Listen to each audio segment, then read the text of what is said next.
The truth about starting YouTube: success doesn't come from following every strategy. It's the mistakes you learn from along the way. When I got serious about YouTube, I went all in. I treated it like a full time job. I studied everything, every rule, every strategy, every expert telling me what I had to do.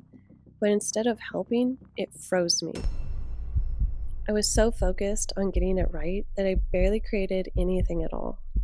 And in this video, I'm sharing the biggest mistakes I made and what I wish I knew sooner so you don't waste the same time I did. Maybe you're like me. All the information you find online paralyzes you. I know I stayed stuck in research mode, watching, reading, taking notes, but not actually posting much at all. The more I tried to get it right, the more lost and overwhelmed I felt. At times, I even started to feel like an imposter. Here's the thing: success doesn't come from more information, it comes from implementation. No amount of planning compares to what you'll learn by actually doing. That's why some of the biggest creators began with what they already knew or enjoyed. Like Ali Abdal started by sharing what he knew best: how to study effectively in medical school.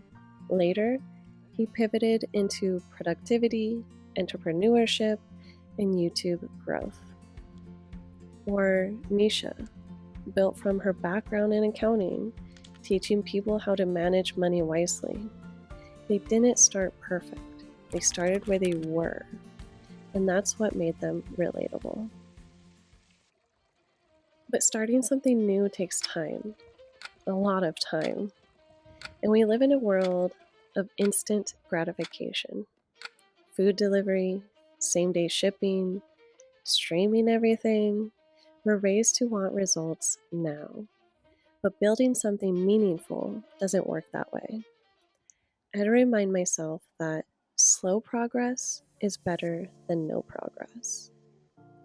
Behind the scenes, I've messed up a lot on this journey, spent hours on edits that I never posted, videos I deleted, ideas I scrapped, times I thought this just is not working.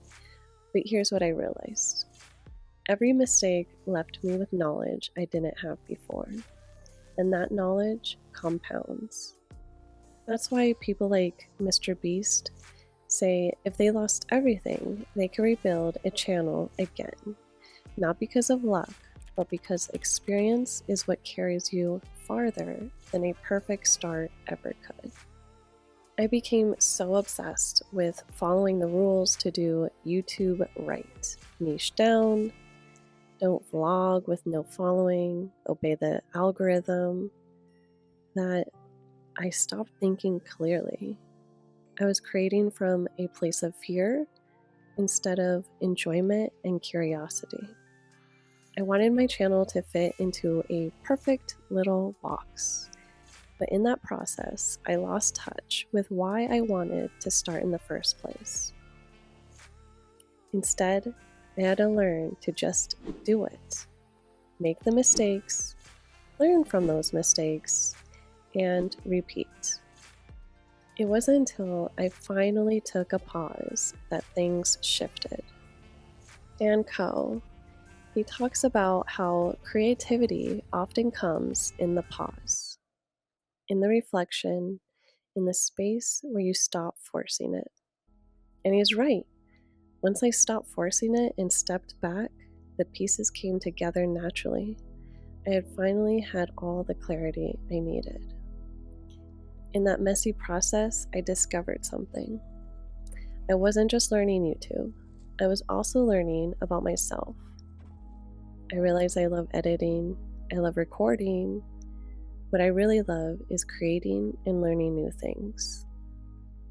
That's when I realized my channel didn't need to be cookie cutter. I can blend what excites me with what serves others. For me, that means vlogs, because I love watching them myself, and they give me a time capsule of my own life. But I also want to share lessons, wisdom, and encouragement to help others start their own journey. And if I pivot later, that's okay too. And here's what I want to leave you with. If you're stuck, obsessing over your niche, afraid to start, just remember it's better to begin with what you already know or what you already love watching. Or maybe even combine the two. Be creative. Listen to your instincts. If you feel that gut pull, follow it, because your gut isn't random. It's your subconscious pulling from years of experience and patterns you can't yet explain.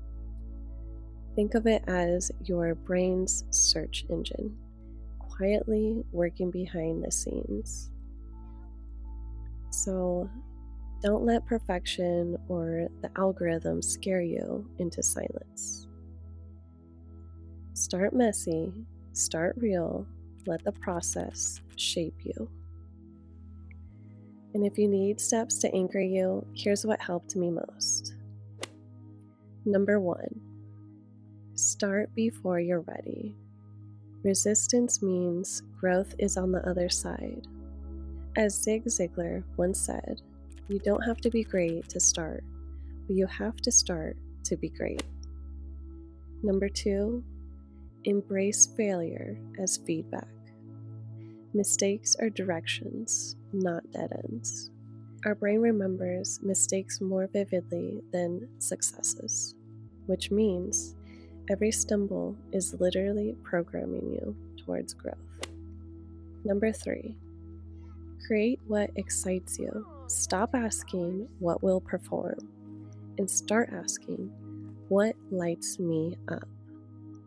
That's where your connection comes from. And number 4, always return to your why. The why is what carries you when motivation fades. Without it, every setback feels like a reason to quit. This is how you stop overthinking, start creating, and build something meaningful, one imperfect video at a time.